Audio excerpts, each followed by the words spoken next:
Aleluia. A graça e a paz sejam com os irmãos, amém? Que o Senhor possa te dar discernimento, graça e revelação nessa noite. O pastor Wilson está viajando, está para São Paulo, amém? Nós vamos aqui, está levando a palavra, e à noite ele já deve estar aqui, amém? Mas à noite nós vamos também levar a mesma palavra. Que o Senhor possa te dar a unção que vem do céu. Vamos abrir Zacarias 2, de 1 a 5.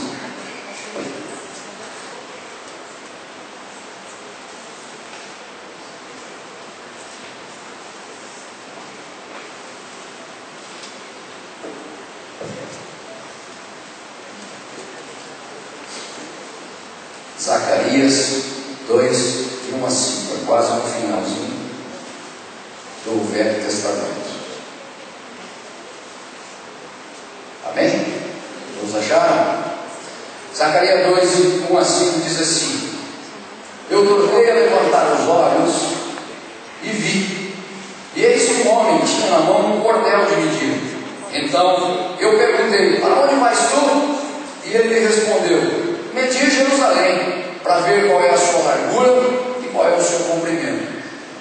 Eis que saiu um anjo que falava comigo, e outro anjo lhe saiu ao encontro, e lhe disse: Corre, e fala a esse jovem, que Jerusalém será habitada como as aldeias, sem muros, por causa da multidão de homens e animais que haverá nela. Pois eu lhe serei, disse o Senhor, um muro de fogo, repita após mim, muro de fogo, em redor, e eu mesmo, repito, serei no meio dela a sua glória. Amém? Vamos orar. Senhor, nós bendizemos o teu nome. Nós sabemos, Senhor, que tu és um Deus que quer falar através da tua palavra, Pai. Mas nós sabemos também que tu quer falar colocando as coisas atuais, Senhor, e não as medidas antigas, ó Pai. Nós sabemos que tu és um Deus, Senhor, que fala, que tu és um Deus que incomoda quando nós não falamos o que tu pretende, o que tu queres. Portanto, Espírito bendito de Deus, venha dominar a nossa fala, dominar a nossa mente, dominar o nosso entendimento. Nós rejeitamos todo e qualquer espírito opressor, inquiridor, espírito avassalador, espírito que domina a nossa mente e não deixa de te entender, Senhor. Portanto, nós queremos liberar as mentes aqui dos corações, ó Pai. Vem o teu Espírito Santo liberando mente e coração, Pai, porque tu és um Deus de liberdade, tu és um Deus de unção e de ação, Senhor. Fala conosco, através da tua palavra, através dos teus preceitos e através daquilo que tu queres, Senhor, determinar na nossa vida. Nós te glorificamos, Senhor, que não seja aqui palavra de boca de homem, mas a boca que desce do teu trono, Senhor. E em nome de Jesus, usa dos teus servos, usa do teu servo, usa daquilo que tu pretendes, da forma que tu pretendes, para honrar e glorificar-te, Senhor, em nome de Jesus. Amém?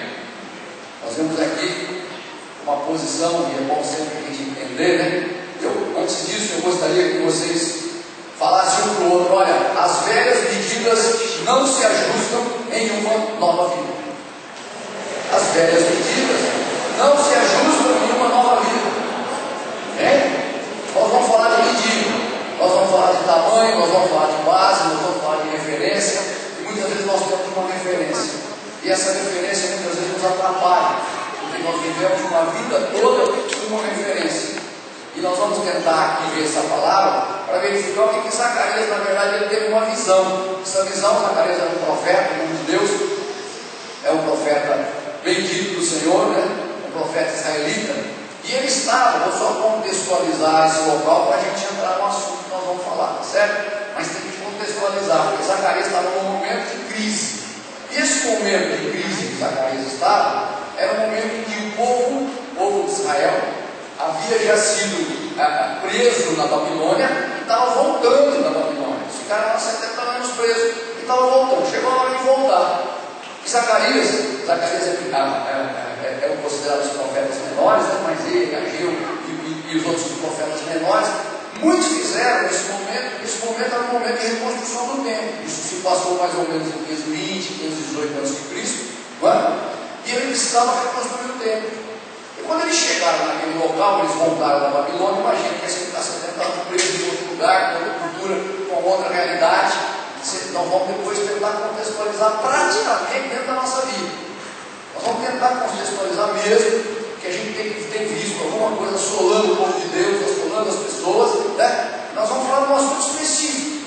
Não tem que ver o assunto que nós vamos falar, que isso tem tudo a ver. O que tem a ver com a gente criar uma razão métrica na nossa vida e sair medindo as coisas e medir de acordo com os parâmetros que a gente tinha antigamente. E às vezes não serve para o dia de hoje. E às vezes o parâmetro de hoje está atrapalhando fazer as coisas de Deus. E a gente olhava aqui Zacarias, quando ele começou a ver, ele começou a falar: agora nós vamos reconstruir o templo. É tempo de reconstrução. Perfeito. Se é tempo de reconstrução, ele chega lá, começa a ver, de repente alguém dá uma visão para ele, ele vê um moço. Depois nós vamos explicar texto por texto, item por item, mas ele vê um moço, que o moço sai e vai medindo, né? Eu trouxe aqui uma trena para você ver, né? Isso aqui é uma trena, tá certo? Lá ele fala uma corda de medir. Pode ser uma corda sempre do mesmo tamanho, que ele fala que deram 20 cordas, 10 cordas. E aqui é uma trena, que vai para 10, essa que vai até 3 metros, que vai 10, tem 20, 30, 50 metros. E hoje já tem eletrônico. Você bate no ponto, ele vai lá, mostra que acelera no pontinho e fala: são tantos metros. Porque foram mudando as coisas, mas isso nada mais é do que uma unidade de medida. Aqui é uma trena. É como se as pessoas fossem pegar o local e sair medindo. E ele olha esse profeta de Deus, ele vê tudo aquilo. E ele é tão tremendo, né? Porque o povo estava desanimado, é claro. E esse povo desanimado, ele tem revelações tremendas. Quem lê Zacarias vai ver que ele aponta para cada caminho, que ele fala do Novo Testamento, ele fala da volta do Messias, ele fala de coisas tremendas. Hoje nós podemos falar que são tremendas que já aconteceram, mas muito daquilo que ele falou 520 anos antes de Cristo já aconteceu. Falta um pouquinho, falta o retorno de Jesus. O retorno de Jesus está faltando, mas todo o resto já aconteceu. Ele cita até depois, que lá vai bater outra vez, vai falar em Mateus, vai falar em João, sobre o jumentinho, né, que ele vinha humilde. Ele cita aí no capítulo 9, versículo 9, ele vai citar: olha, vai vir o Salvador, vai vir o jumentinho, vai vir o jumentinho. Para quê? Porque o povo tinha uma visão triunfal de tudo, e ele tinha uma visão realista das coisas. Sabe, aquele libertador, aquele homem forte, aquele homem no cavalo branco, com um exército tremendo, o povo queria ver isso. E ele disse: não, vai vir um homem, um filho de Deus, mas é um jumentinho. Ele começa a trazer o povo para a realidade, porque a humildade, a simplicidade estão no coração de Deus. E ele começa a trazer essa realidade, tanto que muitos dos judeus até hoje não acreditam no Messias sempre veio, justamente por isso. Estava esperando algo, e ele ali já falou 520 anos antes. E a coisa começou a acontecer, começou a andar. Ele tinha uma visão tremenda, porque ele era o profeta de Deus, né? E os profetas, eles o quê? Proclamavam a palavra de Deus, apontavam o pecado, explicavam as consequências, né? Eles conclamavam os homens e mulheres ao arrependimento, à obediência. Eles tinham visões proféticas e que prediziam o futuro, até mesmo bastante do Apocalipse tem aqui no livro de Zacarias. E assim vai. E nós vemos aqui Zacarias, juntamente com Isaías, Malaquias, mas Zacarias especificamente, ele vê esse retorno, ele registra, né, essa espetacular imagem que ele viu desse homem, e ele anima as pessoas, né, dizendo: olha, logo chegará um rei. Ele anima as pessoas e diz: olha, vai chegar um rei, porque naquela época não tinha o Espírito Santo de Deus, naquela época não tinha um rei que ainda tinha vindo, e ele diz claramente, textualmente: olha, vai chegar um rei, atenção, vai chegar um Deus, mas esse Deus que vai chegar, ele diz, né, não só conhece, mas ele controla o futuro. E a gente tem mania de querer controlar o nosso futuro, né?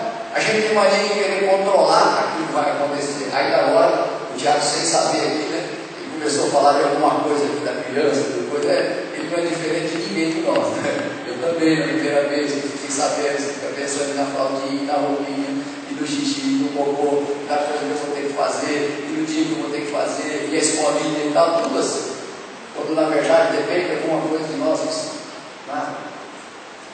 E quanto mais ansioso a gente fica com o futuro, pior é o presente. E nós vamos falar um pouquinho hoje de um assunto que tem atrapalhado tremendamente, não só os mas tem atrapalhado tremendamente o povo de Deus. Nós vamos falar um pouquinho sobre consumo. O que tem a ver consumo com isso? Tem tudo a ver. A gente tem percebido que a gente tem estado tão preocupado com as coisas do dia a dia, que a gente canta, né? Que o Senhor é único, que eu quero o Senhor, que eu vivo o Senhor. Aí você convoca uma oração, tem dois. Aí o sujeito tem muitos a fazer isso. Eu sei que tem.